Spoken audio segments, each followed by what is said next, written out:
ஜல்லிக்கட்டை பற்றி மாண்புமிகு உறுப்பினர் அவர்கள் அண்ணன் சொன்னாங்க. ஜல்லிக்கட்டு வந்து மாணவர்கள் அனைவரும் தன்னெழுச்சியாக ஒரு மிகப்பெரிய போராட்டம் நடத்தி அந்த போராட்டத்தின் விளைவாக அதை வாங்கி கொடுத்தார்கள்.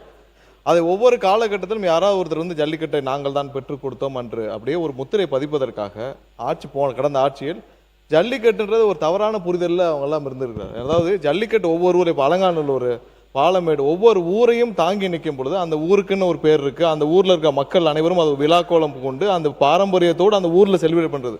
இவர்கள் தனியாக என்ன புரிஞ்சுக்கிட்டாங்கன்னா, அது ஒரு கிளாடியேட்டர் மாதிரி ஒரு தனியாக ஒரு ஸ்டேடியம் கட்டி, அது இல்லை ஜல்லிக்கட்டு. அந்தந்த ஊருக்கு ஒரு பெருமை இருக்குது. அந்தந்த அலங்காநல்லூர்னா ஊருக்கு ஒரு பெருமை இருக்குது. அவனியாபுரம்னா அவனியாபுரம் ஊருக்கு, அந்த ஊரில் அந்த ஊர் மக்களோடு சேர்ந்து அந்த ஜல்லிக்கட்டு கொண்டாடுறது அந்த ஊருக்கு ஒரு பெருமை. அந்த மக்கள் அனைவரும் சேர்ந்து ஒரு விழா கோலமாக அந்த ஜல்லிக்கட்டை கொண்டாடுவது.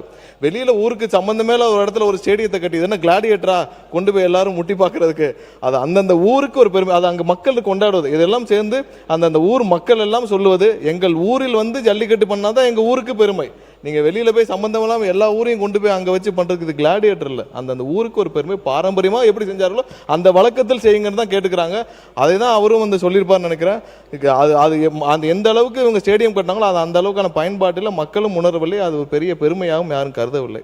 ஒரு எஸ் கிருஷ்ணமூர்த்தி. ஆயுர்வேதம் ஒரு பொக்கிஷம், நம் ஆயுள் நீட்டிக்கும் அற்புதம். டாக்டர் ஸ்ரீவர்மாஸ்